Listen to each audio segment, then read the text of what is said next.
Good evening, I'm Greer McGeary, President of Seahorse Victoria. My guest tonight is Dr. Fintan Harte, Consultant Psychiatrist, a former Director of Monash Gender Clinic and President of AusPATH. Welcome, Fintan. Thank you. Nice to be with you, Greer. One of the things I've always really wanted to ask you, because I've known each other now for maybe 15 or more years, what made you get into psychiatry? Because it takes an enormous amount of study, being a the traditional thought of a medical doctor. Then you've got almost an equivalent amount of time afterwards to study. Well, when I qualified, I thought I was heading for general practice, and I started by doing a few years in gynecology, and then I did pediatrics, and obviously going into general practice you need some training in psychiatry, and so that's when I did some training, and I found I liked it, and so I switched tracks and stayed in psychiatry, and then did the years of study required to qualify. You're almost like somebody that likes to be a professional student. Yes, I got there in the end. Yes, it is 11 years. It's a long haul. Now, I see that you originally studied in Ireland, Trinity College, is it? That's right, yes, Trinity Dublin. So what made you leave there to come to Australia? Well, I think senior appointments in Ireland were dependent on people having done some work overseas, and a lot of my colleagues were heading to Canada and to the US, and I thought, well, Australia would be a lovely place to come, given that I had a brother that had migrated here in 1968, and it was a chance I'd spent a holiday with him in '84 and fell in love with Melbourne, and I thought a couple of years in Melbourne would be perfect for advanced training in psychiatry. And the next thing I met my husband here, and he's a New Zealander, and the rest is history. Over 30 years later, we're still here. I think the trans community in particular can be thankful that you did decide to come and do that training here and ultimately stay. Well, that's very kind. Thank you. The thing that I've sort of found in the time that I've known you, that you really do have a wealth of knowledge and experience in all aspects of trans treatment and advice and counselling. What particularly attracted you to being involved in dealing with transgendered issues? I think as a young gay psychiatrist arriving in Melbourne, I landed sadly in the middle of what was the horrors of the AIDS epidemic. And young gay men, both HIV positive and negative, gravitated towards gay general practitioners, who in turn, I think, in particularly where psychiatry was concerned, referred to gay psychiatrists if they could. If they felt they'd get a better understanding. And I think at some level that was true. And I think a lot of trans people gravitated towards those queer-identified clinics where they felt they'd get a better reception. And so those doctors tended to send me some trans patients, and then I had 1 and 2 and 10 and 20, and before I knew it, people were talking to me as if I was an expert. And then, now it's 1,500 and counting over 30 years. So it's quite a lot. So I fell into the areas, the truth. I imagine the challenge of psychiatry, because there's always this talk of the DSM as being the Bible of psychiatry and diagnosis of different orders, that the change from being thought of as a disease to being just part of humanity. The challenge for me is that why did people think it was a disease in the first place? I think it's interesting, the history, because it started in the Bible, of course. It's an abomination before God, and I think as Deuteronomy says, any man that wears a woman's clothing is revolting to the Lord your God, which I find hilarious, because I think that speaks more to the prevalence of the behaviour at the time than it does to being anything wrong with it. So there must have been a lot of it about if they had to write a law against it. And then, of course, it became illegal in the civil law to cross-dress, as it were.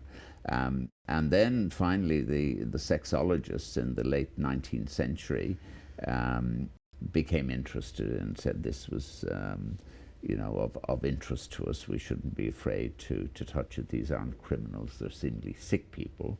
And then now we've gone from sin to criminality to psychiatry to pathology to normality, and just seeing it as part of normal human diversity, which it is. Yeah, because one of the things that I've in conversations I've had with people over the years and just my own thoughts about it is that considering you said it sort of stems from quotes in the Bible and interpretation of those quotes in some ways, Yes. but one of the things that always puzzles me is that, we know that the Bible mentions this, so therefore it existed 2,000, 3,000, 4,000 years ago, that these variations on humankind existed then. But for all the teaching that's occurred ever since, and often brutal, and quote examples like the Inquisition, for instance, as brutality of being a heretic, and all these centuries and millennia down the track, variations still exist. So all the teaching is failed. Yeah. So that sort of indicates to me that it's a natural phenomena.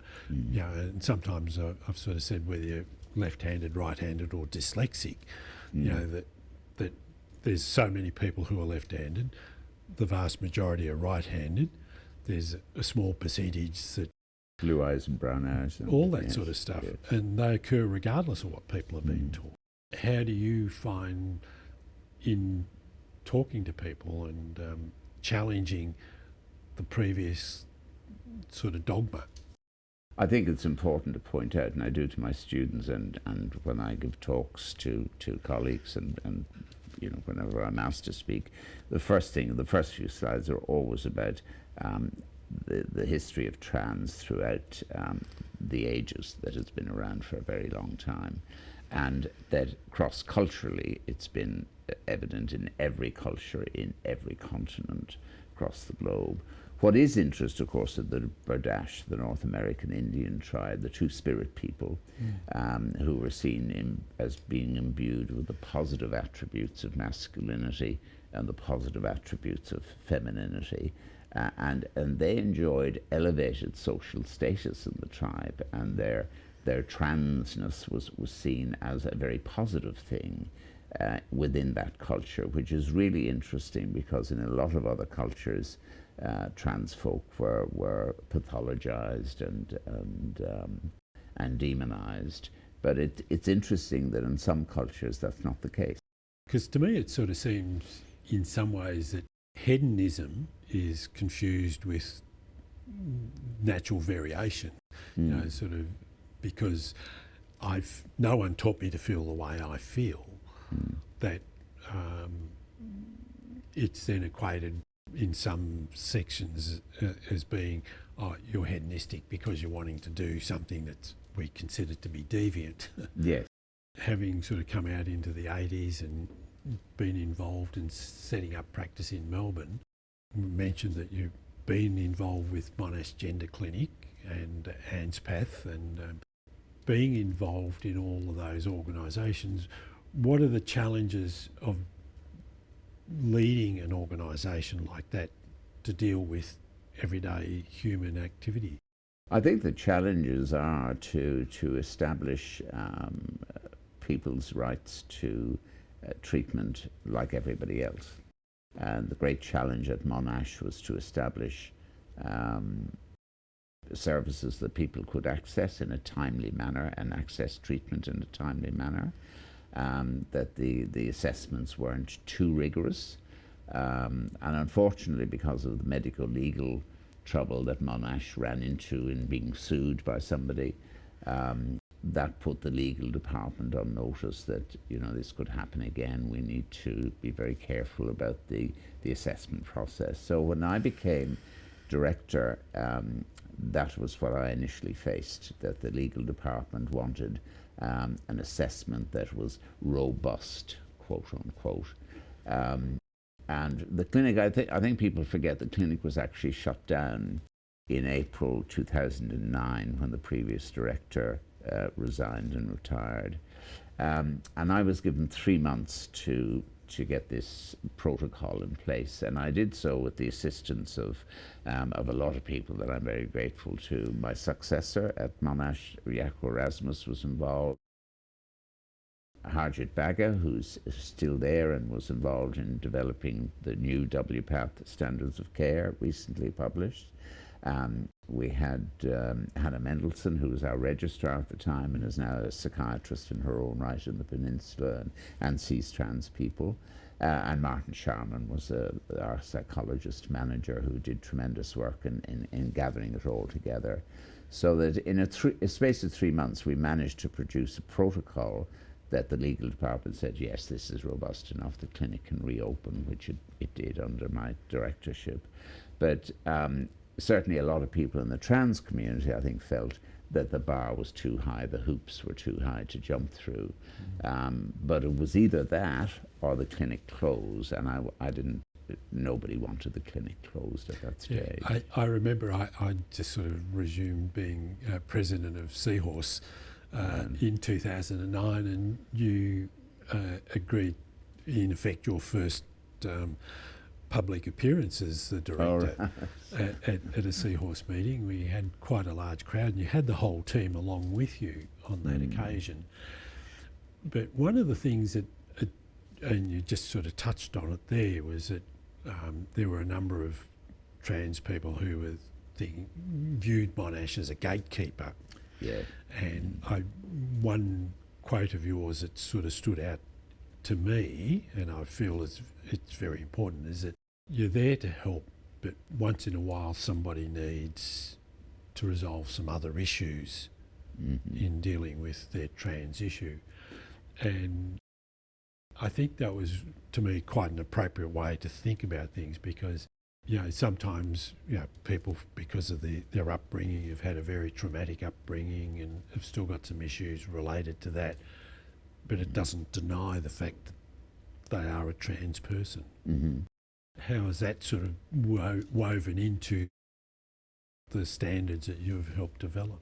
Well, I think that the standards do reflect the stresses that trans folk face in terms of transition. Transition, as you know, is not an easy thing to do. There are a lot of challenges socially, employment-wise, with family, and sometimes you encounter people that have a comorbid, severe, sometimes psychotic illness, or it can be severe depression or anxiety, and that really is the priority, to get that treated so that somebody who's facing those stresses of transition is in a much better place to succeed. So it's about setting people up for success in terms of transition. And unfortunately, some people are, as you say, from trauma challenged. But the vast majority of people that we see are just normal trans folk that just need to get on with their hormones, get on with their transition, and really don't need to see a psychiatrist at all. Yes. One of the things that I think I noticed in myself, I saw going along to Monash as a pro forma in some sense.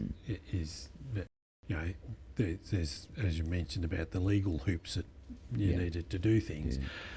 But I also found that I put into place to do things for myself to be openly queer in a mainstream organisation, and that gave me breathing space to make some rational decisions about my finances aren't very good, I better work out a way of making my life work for me. And that's one of the things that I notice, being a first point of contact for Seahorse, is that the number of people that I've spoken to and dealt with over the years don't necessarily want to fully transition, but just want to be able to have a life that works for them in a comfortable way. Is that something that you find in your practice as well? Well, I think that they are the main guidelines of AusPATH. If you get that large volume of standards of care, I mean, the opening pages say that what all of this is about is helping people find contentment with their gendered self.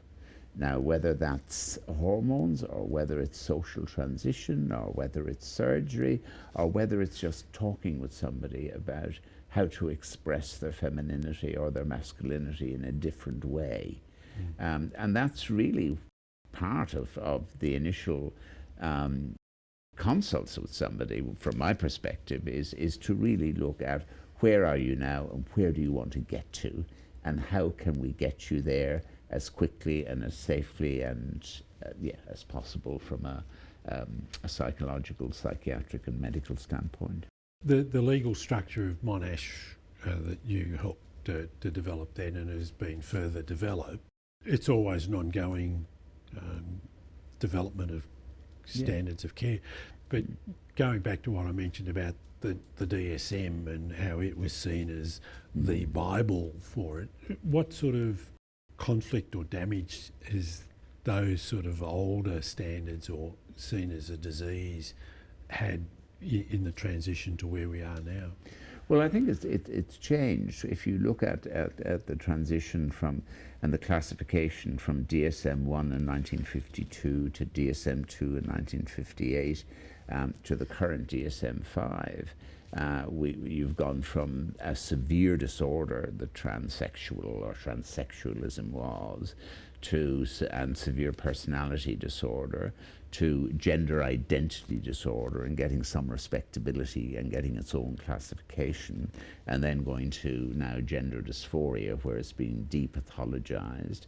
But the problem with DSM is that it's a psychiatric manual, so anything in there has got to be a psychiatric diagnosis.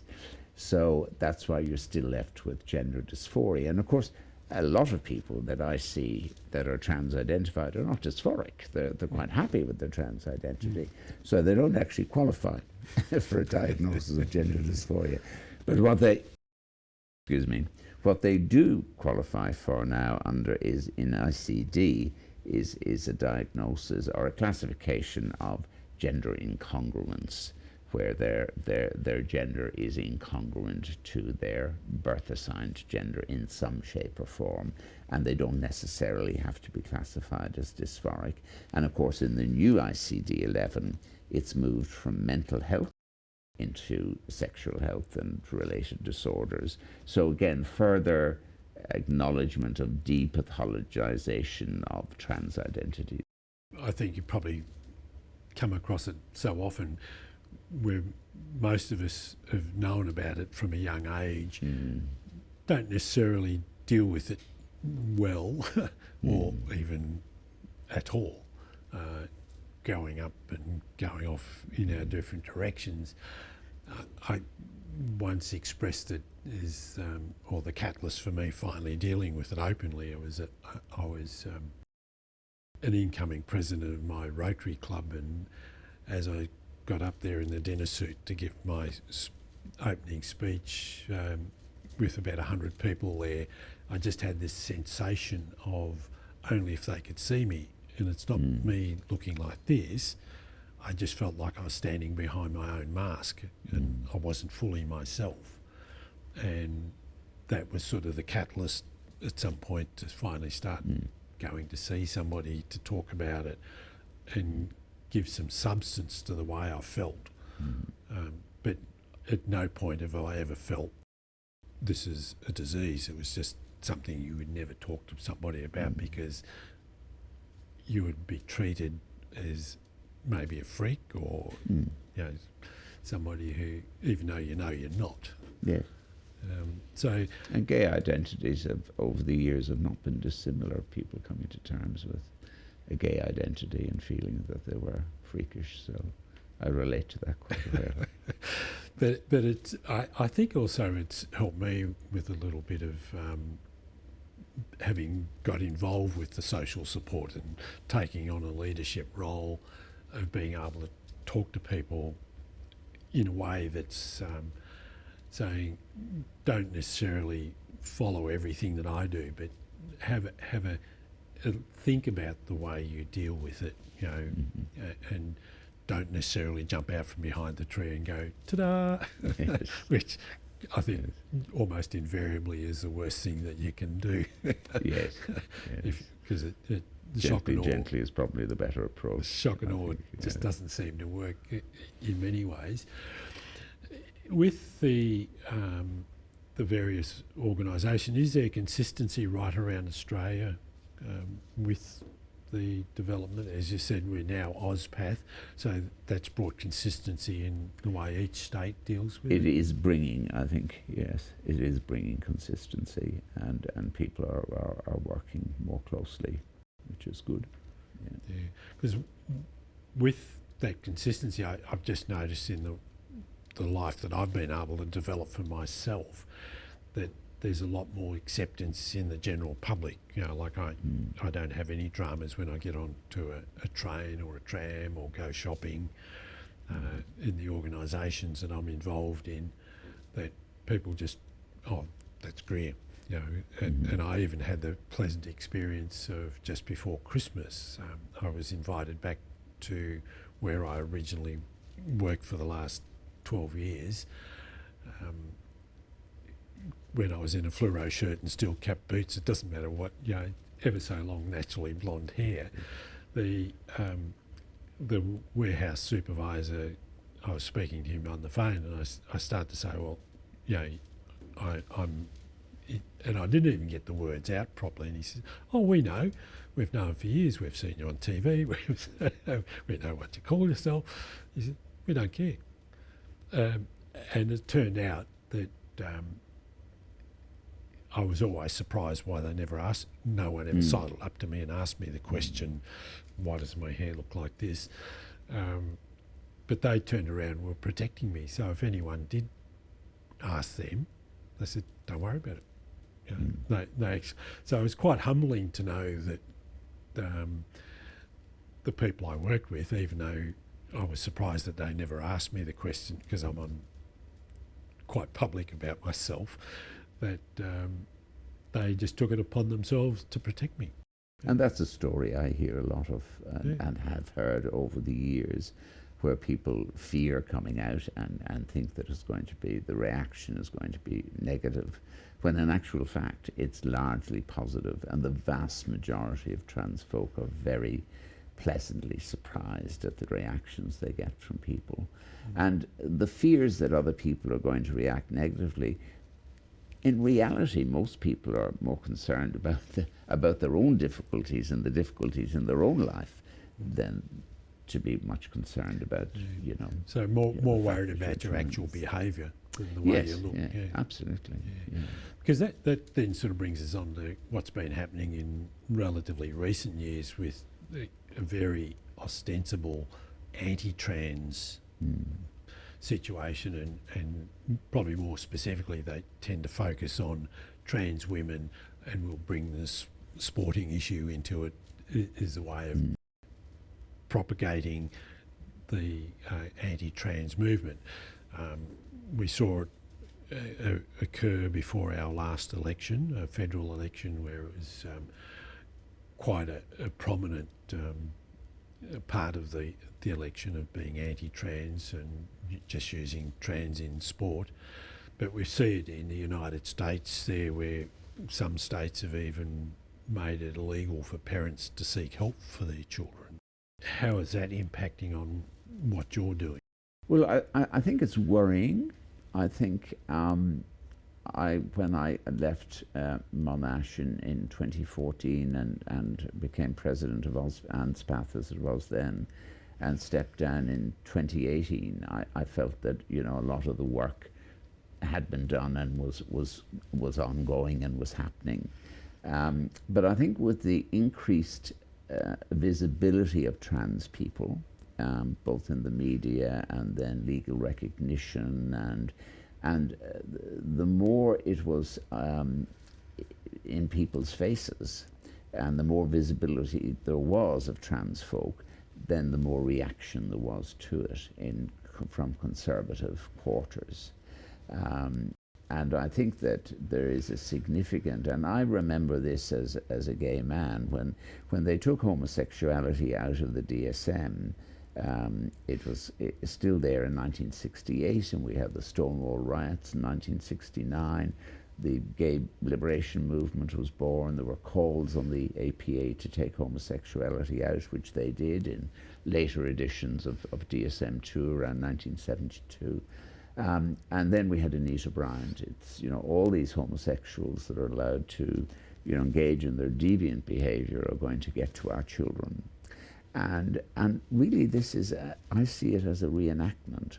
All these trans people now that have their rights recognized and that are free to go about their business are going to, like homosexuals, are going to groom our children into a trans lifestyle, which of course is absolute nonsense. But we do see it, and Professor Michelle Telfer at the Children's Hospital, who has done so much for trans health for young people in this country, has been victimized and the victim of abuse in terms of and death threats by some people who accuse her of child abuse. And I think that's my worry as we move forward, is that the restrictions on access to hormone blockers for children, we've seen in states in America where that's been outlawed. We've seen recently the Florida Medical Board said that they will not support doctors who prescribe hormones for children under 18. Well, by the time you turn 18, it's a bit late for the blockers. So that's very worrying. And of course, the evidence that the Florida Medical Board relied on were 5 expert opinions, 3 of whom were members of the Catholic Medical Association of America. So, ultra-conservative organizations that are influencing these decisions. And that's my fear moving forward, and I think these people need to be resisted at every step of the way. Yeah, because you mentioned about being ultra-conservative. Sometimes it's used as a term of being conservative politician, conservative religious, and that. I really wonder what they're conserving. Yes, that's right. Well, they're conserving a way of life that it's fear of the unknown, and that's really what the fear is. But it seems to me that more about conserving power and control, and not actually conserving the values of that they preach, of being caring and sharing and loving. What are you sort of planning to do from now on, that you're getting more involved in that, or you're winding back on the activities you've been involved in at leadership of the various organisations? Well, certainly I am winding back, and I think it's time for the next generation to take over. Professor Noah and Riseman from the Australian Catholic University and myself got a research grant to look at the history of trans in Australia, and we've been doing that. Well, Noah has been doing the vast majority of the work over the last 4 years, and has published an initial report for AusPATH. But it's interesting when you hear Read Your Name, sort of Harte did this in the 80s and in the 90s, and it's very much in a historical context that you realise you're getting old. But look, I'm still working quietly away. I certainly don't work the number of hours that I used to, but I am involved, and I do take an interest in these things. I do think that the challenge ahead is to ensure quality, timely access to puberty blockers and hormones for children and young people. I think that, again, like Anita Bryant, it was, people are saying that this is social contagion, that it's just a fashion. But in actual fact, a lot of, as you said, a lot of trans people don't know what it is they're feeling until they see it. And as Julia Gillard put it well in her book when she was talking about women aspiring to political leadership, if you can't see it, you can't be it. And I thought when I read that is so true of the trans people I've seen over the years, that if you can't see it, you can't be it. and you see and meet a trans person, you say, that's exactly how I felt. That's not social contagion. That is a realization of your inner self and coming to terms with your identity. But I think support and, as I say, timely access to treatment for children and young people is where we need to go. Fintan, you've been a strong supporter of Seahorse and other trans support groups. Thank you for joining me in conversation tonight, and look forward to our continued friendship and the friendship that you've developed throughout the whole trans community in not just Melbourne but all of Australia and the world. So thank you very much. Thank you, Greer. It's been a pleasure. I'm Greer McGeary. My guest has been Dr. Fintan Harte. Thank you for watching Bent TV.